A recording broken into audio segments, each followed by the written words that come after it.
Ils ont tout perdu et ne s'en remettent pas. De nombreux commerçants ont encore du mal à réaliser l'ampleur des destructions qu'ils ont subies. Oui, l'État promet de les aider. C'est le sens de la visite du ministre de l'économie Bruno Le Maire aujourd'hui dans l'Essonne. Il a notamment écouté la patronne d'une concession auto à Saint-Germain-les-Arpajons.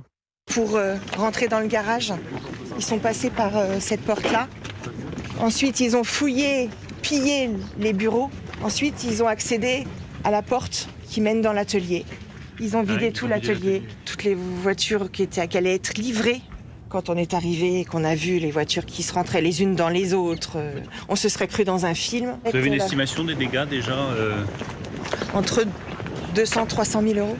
Comment je suis venu vous passer avec Olivia Grégoire 2 messages très simples. Le premier, c'est un message de fermeté totale. Ces actes sont inqualifiables, inacceptables, inexcusables. Mon deuxième message, c'est un message de soutien à tous les commerçants. C'est vous qui animez la vie économique.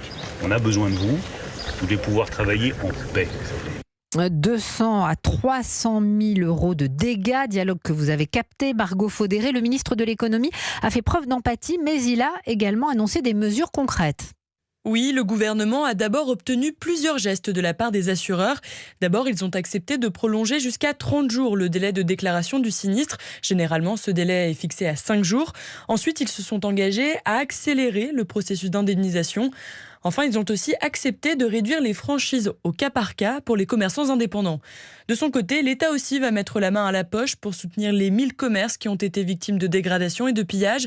Ils pourront bénéficier de reports de charges sociales et moduler à la baisse leur taux d'impôt sur le revenu.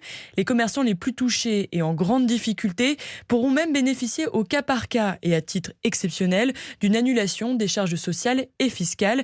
Bercy ne donne pas encore le coût de ces mesures pour l'État.